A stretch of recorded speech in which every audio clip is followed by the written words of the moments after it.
اعوذ باللہ من الشیطان الرجیم بسم اللہ الرحمن الرحیم۔ میاں بیوی کا یوں پیار ہو کہ وہ اپنے خامند کا غربت میں ہاتھ بٹانا چاہے، وہ جگہ جگہ شکوے نہ کرے، بلکہ وہ کہے کہ میں تیرے ساتھ ہوں دکھ سکھ میں۔ پھر گھر بنتا، پھر اس میں سکون آتا ہے، پھر اس میں طمانینت آتی ہے، پھر اس میں حسن آتا ہے، پھر اس میں وفا کا رشتہ۔ اور یہ وفا کا رشتہ دیکھیں نا، بات یاد آ گئی، نبی کریم علیہ السلام کی پیاری زوجہ سیدہ عائشہ صدیقہ فرماتی ہیں کہ نبی پاک نا اکثر گھر میں حضرت خدیجہ الکبریٰ کا ذکر کرتے تھے، اپنی پہلی اہلیہ کا۔ میری باتوں کی سمجھ آ رہی ہے آپ حضرات؟ اکثر کہتی ہیں میرے دل میں نا رشک آتا تھا، حسد اور ہوتا ہے، رشک آتا تھا کہ کیا بات ہے خدیجہ کی کہ وصال کر گئی ہیں، لیکن حضور ذکر کہتے ہیں ایک دن نا حضور گوشت لائے گھر میں، مجھے کہا عائشہ کھانا پکاؤ۔ کہتی ہیں میں گوشت صاف کرنے لگی تو محبوب فرمانے لگے شوربہ ذرا زیادہ کرنا۔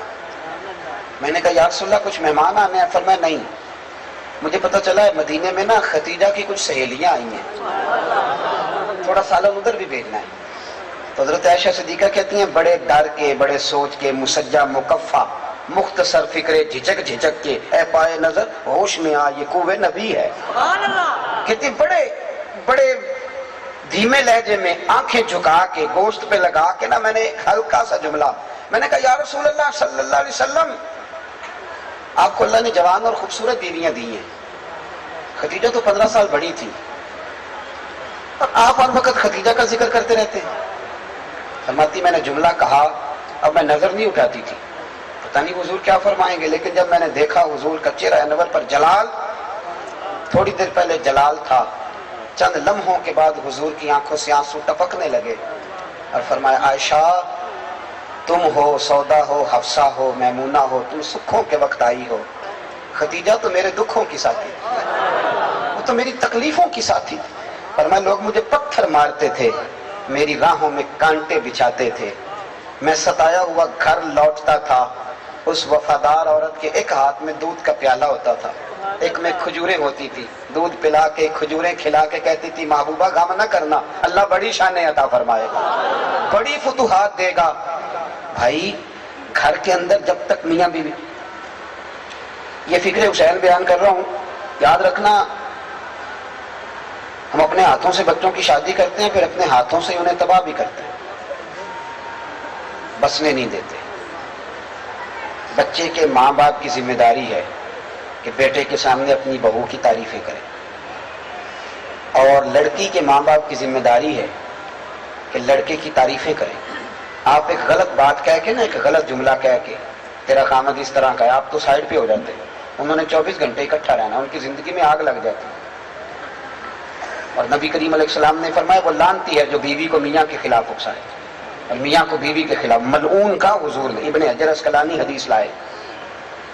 آپ کو چاہیے تھا انہیں قریب کرتے، میاں دیکھو نا، بیوی اگر چاہے تو بچے باپ کے فرما بردار ہوتے ہیں، وہ کہے تمہارا باپ کی کیا بات ہے، اس نے بڑی محنت کی، اور اگر خامن چاہے اور بچوں کو سمجھائے کہ میں تو سفر میں کہتا تھا، میں تو محنت کرتا تھا، تمہاری ماں تمہاری خدمت کرتی، وہ ڈیوٹی کرے۔ سنو قرآن مجید نے بتایا ہے 13 سال حضرت ابراہیم نہیں گئے جناب اسماعیل سے ملنے، توجہ ہے میری بات پر؟ 13 سال کے بعد جب گئے ہیں تو جا کے کہا کہ لاؤ خنجر، مجھے تو خواب آئی ہے تمہیں میں نے ذبح کرنا ہے۔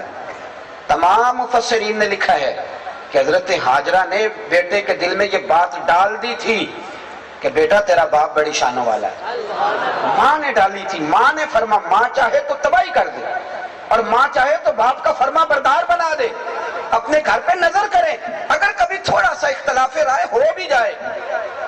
حضرت مولا علی کہتے ہیں میرا اور سیدہ کا رائے کا اختلاف ہو گیا اور بات میری وجہ سے بڑھ گئی، مجھے کوئی غصہ تھا بس نکلا، مولا علی کہتے ہیں بات ذرا بڑھ گئی، حضور کو پتہ چلا تو نبی کریم تشریف لائے، مولا علی کہتے ہیں مجھے پتہ تھا بات میری وجہ سے بڑھی ہے، توجہ ہے؟ چھوٹے آدمی اپنی غلطی نہیں مانتے کبھی بھی، غلطی ہمیشہ بڑا آدمی مانتا ہے۔ مولا علی سے کسی نے کہا تھا بڑا عالم کون ہوتا ہے؟ فرمایا وہ جس کو مسئلے کا پتہ نہ ہو تو کہہ دے مجھے نہیں پتا۔ امام مالک سے ہارون رشید نے کہا حضرت جی میرے سوال کا جواب دو۔ امام مالک چھوٹا مولوی نہیں، امام مالک حرمین کے امام، اس سوال کا جواب دو تو امام مالک فرمانے لگے نہیں آتا، تحقیق کر کے بتاؤں گا۔ کہنے لگے اتنے بڑے امام ہو تو جواب نہیں آتا؟ فرمانے لگے ہارون رشید مجھے ہر سوال کا جواب آتا ہوتا پھر تو میں خدا ہوتا۔ عجیب بندے ہو بھائی، ہر بات کا بڑا آدمی ہوتا ہے جو کہتا ہے کہ نہیں مجھے غلطی لگ گئی، چھوٹے تو ڈٹ جاتے ہیں۔ اعلیٰ ظرفی کی علامت ہے، جو اعلیٰ ظرف ہوتے ہیں ہمیشہ جھک کے ملتے ہیں، کیونکہ سراہی سرنگو ہو کر بھرا کرتی ہے پیمانے، وہ جھکتی ہے تو کسی کا پیالہ بھرتا ہے، اگر وہ بھی اکڑی رہے تو کسی کے پیالے میں کوئی چیز جائے گی؟ بہرحال جتن جتن ہر کوئی کھیڈے، کدی ہارن کھیڈ فقیرہ اور جتن دا مل کوڈی پیندائی، ہارن دا مل ہیرا، کبھی ہارنا بھی سیکھے۔ عزیز دوست، مولا علی کہتے ہیں بات میری وجہ سے بڑی، حضور کو پتہ چلا، محبوب تشریف لائے، سمجھ گئے کہ آج مولا علی کی وجہ سے معاملہ آگے بڑھا ہے، لیکن حضرت علی کہتے ہیں حضور نے بتلایا کہ گھر کیسے بنانا ہے۔ کہتے چاہیے تھا کہ مجھے حضور کچھ فرماتے، لیکن سیدہ کا بازو تھاما، کونے میں لے گئے، فرمایا فاطمہ خبردار، علی تمہارے شوہر ہیں، ضروری نہیں کہ جیسے تم کہو ویسے کریں، آج کے بعد اطلاع نہ آئے تمہارے رائے کے اختلاف کی۔ بیٹی کہہ سکتی ہے نا کہ ابا جی میری بھی تو سنے نا، میری بھی تو سنے نا، بات ان کی وجہ سے بڑی ہے، پر وہ پاک رسول کی پاک شہزادی۔ عرض کی حضور جیسے آپ کہیں گے ویسے کیا جائے گا، آئندہ نہیں موقع ملے گا۔ مولا علی کہتے ہیں میں دور کھڑا تھا، بات سنی تو میری آنکھوں میں آنسو آ گئے، یہ طبقات ابن سعد میں روایت موجود ہے، کہتے ہیں میری آنکھوں میں آنسو آئے، میں تڑپ کے آگے بڑھا اور مصطفیٰ کا ہاتھ تھاما تو میں رو پڑا، میں نے کہا محبوب تیری شانوں پہ قربان جاؤں، آج کے بعد میری شکایت نہیں آئے گی، کبھی بات نہیں بڑھے گی۔ دوستو گھر بنا، اور پھر دیکھو 1000 دینار آیا، امام زین العابدین کہتے ہیں میرے والد امام حسین کے پاس 1000 دینار، سمجھ لیں ارب روپیہ، مثال دیا 1000 دینار، چند قدم کے فاصلے پر تھا آپ کا آستانہ مسجد نبوی سے۔ امام زین العابدین کہتے ہیں 1000 دینار آئے اور امام علی مقام مسجد نبوی سے نکلے اور اپنے گھر تک جاتے جاتے 1000 دینار بانٹ دیا۔ کہتے ہیں جب آخری 2 دینار ان کے ہاتھ میں تھے اور وہ فقیر کو تھما رہے تھے تو ان کے بغل سے کپڑے پھٹے ہوئے تھے، تو میں نے عرض کیا ابا جی اگر 2 دینار رکھ لیتے ایک کرتا نیا لے لیتا، تو فرمانے لگے زین العابدین تو پہلے بتا تو میں سوچتا۔ کہنے لگے حضور سمجھ آ گئی، یہ رکھنے آپ نے پھر بھی نہیں تھے، صرف سوچنا ہی تھا، آ گئی سمجھ میں بات، رکھنے نہیں تھے پھر بھی آپ نے 100 نفل پڑھتے تھے امام حسین روزانہ فرض نماز کے علاوہ، 3 دن سے پہلے قرآن پاک ختم فرماتے۔ امام علی مقام بھئی کربلا کی تو جب وقت آئے گا نا سنت ادا کرنی ہے تو یہ تو سنت ادا کرو نا امام حسین، یہ بھی سنت۔ البدایہ ورن آیا نے لکھا ہے 9 محرم کی رات ابن سعد نے آ کے کہا حسین یا جنگ کرو یا بیعت کرو، تو امام حسین فرمانے لگے 1 رات کی مہلت دو، تو چلا گیا۔ حضرت عباس علمدار حاضر خدمت ہوئے، عرض کرنے لگے امام حسین سے کہ حضور مجھے پتا ہے جو اب ہونا ہے وہی سویرے ہونا ہے، حضرت جی بیعت تو آپ نے کرنی کوئی نہیں، تو رات کی مہلت آپ نے مانگی ہے، تو یزیدی جانے کیا کیا سوچیں گے، کیا کیا وہ سوچیں گے کہ حسین نے مہلت کیوں مانگی ہے، مجھے پتا ہے بیعت تو آپ نے کرنی کوئی نہیں، ہونی تو جنگ ہے۔ سمجھ آ رہی ہے نا میری بات کی، بیعت تو کرنی نہیں، ہونا تو جنگ ہے، تو حضرت جو صبح ہونا ہے وہ اب ہو جاتا۔ سنو امام حسین کے جملے تاریخ میں چمکتے ہیں۔ امام حسین فرمانے لگے عباس تو جانتا ہے نا مجھے سجدوں سے بڑا ہی پیار ہے، تو جانتا ہے مجھے قرآن پاک سے بڑی محبت ہے، تو جانتا ہے دعا اور استغفار سے مجھے بڑی دلچسپی ہے، یہ سجدہ نا آدمی کو جوان رکھتا ہے، جو مصلی سے جڑ جاتا ہے نا اس کے پاس خدائی طاقت ہوتی ہے، خدائی۔ ان لوگوں کے مصلی آباد ہوتے ہیں ان کے دل کبھی ویران نہیں ہوتے، یہ جو کہتے ہیں نا سارا کچھ ہے پر میں بور بڑا ہوتا ہوں، اس لیے بور ہوتے ہو کہ روح پیاسی ہے، یہ سجدہ مانگتی ہے، یہ آنسو مانگتی ہے، یہ رونا دھونا مانگتی ہے، یہ تڑپ مانگتی ہے، یہ سوز مانگتی ہے۔ ابھی ہم صاحبزادہ صاحب نے مہربانی کی تو ہم وہاں گئے تھے حضرت سلطان العارفین کی بارگاہ میں، تو دعا ہو رہی، ایک بچہ مجھے کہنے لگا کہ میں کبھی نہیں رویا آج رو پڑا ہوں، کیا ماجرا ہے؟ تو میں نے کہا رونے کے بعد بتاؤ کیسا لگا، یہ چھوڑو۔ کہنے لگے جی عجیب ہی دل ٹھنڈا ہو گیا ہے۔ میں نے کہا اس لیے کبھی کبھی رویا کر، ہاں عاشق دا کام ہی رونا توڑا، بنا رویوں نہیں منظوری، یہ عاشق سدا ہی روندا رہندا ہے، پاویں وصل ہوے تے پاواں دوری، ورنہ تو دل سخت ہو جائے۔ رویا کرو بھائی، سنو اور یاد رکھنا حضرت عباس سے امام حسین فرمانے لگے مجھے سجدوں سے پیار ہے، تلاوت سے، استغفار سے محبت ہے۔ فرمایا میں نے اس لیے ایک رات کی مہلت لی ہے کہ میں کھل کے رب کو سجدہ کروں، میں استغفار پڑھوں۔ ساری رات امام علی مقام کی سجدوں میں گزری۔ امام حسین بڑے صاف دل کے آدمی تھے۔ آپ کے چھوٹے بھائی ہیں حضرت محمد بن حنفیہ، فکر حسین بیان کر رہا ہوں، وہ والی جس کی ہمیں ضرورت ہے سادے لوگوں۔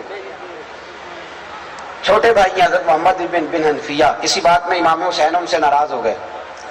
امام حسین اٹھ کے چلے گئے۔ لوگوں نے حضرت محمد بن حنفیہ جی حضرت علی کی دوسری اہلیہ میں سے ہیں، دوسری زوجہ میں سے، لوگوں نے کہا کہ آپ کے بھائی حسین ناراض ہو گئے، اب کبھی پلٹ کے نہیں آئیں گے۔ فرمایا بھائی میرا ہے کہ تمہارا؟ آپ کے بھائی ہیں۔ فرمایا اگر کہو تو حسین ابھی واپس آئے۔ میں جانتا ہوں 2 منٹ کا غصہ ہے، وہ دل میں کچھ رکھ نہیں سکتے، ان کا دل بڑا صاف ہے، بے شک غلطی میری ہے، پر حسین ابھی آئے؟ کہا جناب آ جائیں تو کمال ہے۔ حضرت محمد بن حنفیہ نے خط لکھا، کہنے لگے بھائی آپ کے والد بھی مولا علی اور میرے بھی مولا علی، پر میرے نانا کا نام مصطفیٰ تو نہیں نا۔ حضور آپ بڑے ہیں، میں چھوٹا ہوں، لیکن مہربانی فرمائیں، کرم نوازی کریں۔ آپ نے نانا مصطفیٰ کریم علیہ السلام کا وہ فرمان تو سنا ہوگا کہ 2 بھائی ناراض ہوں، جو صلح کرنے میں پہل کرے جنت میں آگے پہلے جائے گا۔ تو حضور دل میرا کر رہا تھا میں آؤں، پر اگر میں جنت میں جاتے وقت آپ کے آگے آگے چلا تو آپ کو پوچھ ہوگی، یہ بھی تو بے ادبی ہے نا۔ اب آپ حکم کر دیں میں آ جاؤں کہ آپ آتے ہیں؟ امام حسین نے خط پڑھا تو رو پڑے، پھر سر پہ دستار باندھی۔ بھائی نے کہا کہاں جا رہے ہیں؟ آپ کی مہربانی جی آپ تشریف رکھیں، میں تو دعا لینے آیا ہوں، پیسے لینے تھوڑی آیا ہوں، اللہ آپ کو جزائے خیر عطا فرمائے۔ کہا جناب آپ کہاں جا رہے ہیں؟ فرمایا بھائی کے پاس، آپ تو ناراض تھے۔ فرمایا وہ میرا بھائی ہے، ناراضگی 2 منٹ کی تھی، ناراض کیوں رہنا ہے بھائی کے ساتھ؟ فوراً صلح، فوراً۔ اور پھر امام حسین لاجپالی کرنے والے، حضرت اسامہ بن زید بیمار ہو گئے، یہ نبی پاک کے بڑے لاڈلے غلام تھے۔ حضور فرماتے تھے اگر اسامہ لڑکی ہوتا تو میں اسے زیور پہناتا۔ حضرت امام حسین رضی اللہ تعالیٰ عنہ، حضرت اسامہ بن زید بیمار ہو گئے، 80,000 دینار کا قرضہ ہے یا 60,000 دینار کا قرضہ۔ دوستوں سے رشتہ داروں سے پوچھا پر کوئی مدد کو نہ آیا، ساری عمر یہ آٹا گد ہے، لکھاں کیتے نہیں پیڑے، وقت آیا تے محمد بخشا کوئی نہیں ہو بیٹھا نیڑے۔ کسی طرح بات نہ بنی تو اسامہ بن زید بیمار تھے، آخری وقت تھا، کہنے لگے جاؤ کوئی حسین ابن علی کو خبر کرو۔ امام حسین کو یہ لاجپال پیر ہوتے ہیں، کہتے ہیں خبر ملی تو امام علی مقام دوڑے آئے۔ حضرت اسامہ بن زید رو پڑے، کہنے لگے آپ کے نانا کا نوکر ہو لیکن بیمار ہو گیا، مقروض نہیں مرنا چاہتا۔ امام حسین خادم کو بھی کہہ سکتے تھے گھر پیسے پڑے ہیں لے آ، سب کو باہر نکال دیا، خود گئے، 60,000 دینار بغل میں دبایا، چادر اوپر سے اوڑھ لی، اوٹ میں دبا کے امام حسین لائے خود، جناب اسامہ بن زید کے پاس رکھ کے جو جملہ کہا وہ شاندار کہا، کہنے لگے اسامہ رات کوئی پیسے آئے تھے، میں سوچ رہا تھا حسین کو تو ضرورت نہیں، یہ اللہ نے کس کا نصیب میرے گھر بھیج دیا، اب پتہ چلا ہے رب نے تیرے لیے بھیجے تھے، تیرے ہی تھے یار، تیرے لیے آئے ہیں۔ امام حسین نے بڑا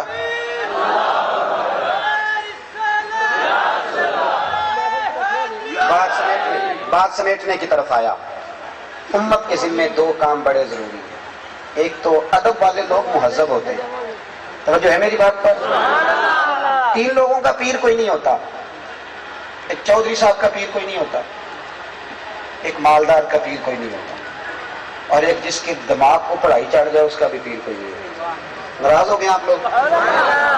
چلے ہو جائے، میں نے تو ابھی چلے جانا ہے، لیکن بات سچی کر دی ہے میں نے، یہ حضرت رومی کا فرمان ہے، جب تک غریب ہوتے ہیں تب تک دعائیں کراتے ہیں، جب ویر ہو جاتے ہیں تو کہتے ہیں میں تو محنت کر کے ہوا۔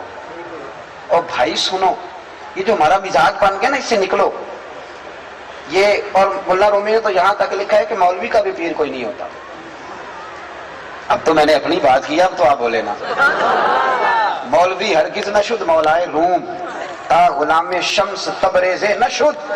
مجھے ایک صاحب کہنے لگے آپ حضور تاج الشریعہ کے مرید ہیں، میں نے کہا مرید تو بڑی دیر سے بندہ بنتا ہے، میں تو غلام ہوں، تو نوکر ہوں۔ یہ کیا بات ہوئی، آپ میری نسبت ہے، میرا تعلق ہے۔ ہمارے ہاں تو مرید پیر صاحب کی کرامت اس طرح سناتے ہیں کہ پونی کرامت تو مرید کی اپنی ہوتی، 4تھا حصہ پیر صاحب کا ہوتا ہے۔ کہتے میں گیا ہوں تو وہ کہہ رہے تھے میں تیرا استقبال کے لیے کھڑا تھا، اور اگر وہ خلیفہ ہو خدا نہ خواستہ تو پھر وہ کہتا ہے کہ میں رڑک کے نا تو مکھن نکال کے لے آیا ہوں، پیچھے لسی رہ گئی. پھر وہ یہ کرامت سناتا ہے. چھوڑیں، آپ کس چکر میں پڑیں. خدا کے بندوں، خیر والے کو خیر مل ہی جاتی. کسی نے آ کے کہا تھا خواجہ نظام الدین محبوب الہی سے کہ میرا پیر کامل نہیں. فرمایا یہ تو کسی کامل کو ہی پتہ چلتا، تو نے تو خود کامل ہونے کا دعویٰ کر دیا.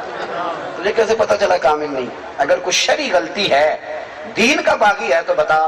عرض کی حضور نہیں، کامل نہیں. فرمانے لگے جا دوڑ جا کے اسی کی نوکری کر. تو اللہ کی رضا کے لیے نوکری کر، وہ جانے اور اس کا رب جانے. تجھے رب کی رضا کے لیے محنت کرنے پر اللہ اجر عطا فرمائے. من احب للہ وابغض للہ واعطى للہ ومنع للہ فقد استکمل الایمان، او کما قال نبی صلی اللہ علیہ وسلم، رواہ البخاری و مسلم.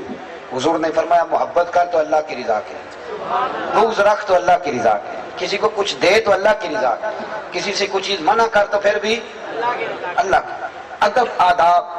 کسی سید کا بلا وجہ بھی ادب کرو گے تو اللہ راضی ہو جائے گا. صحیح کہہ رہا ہوں.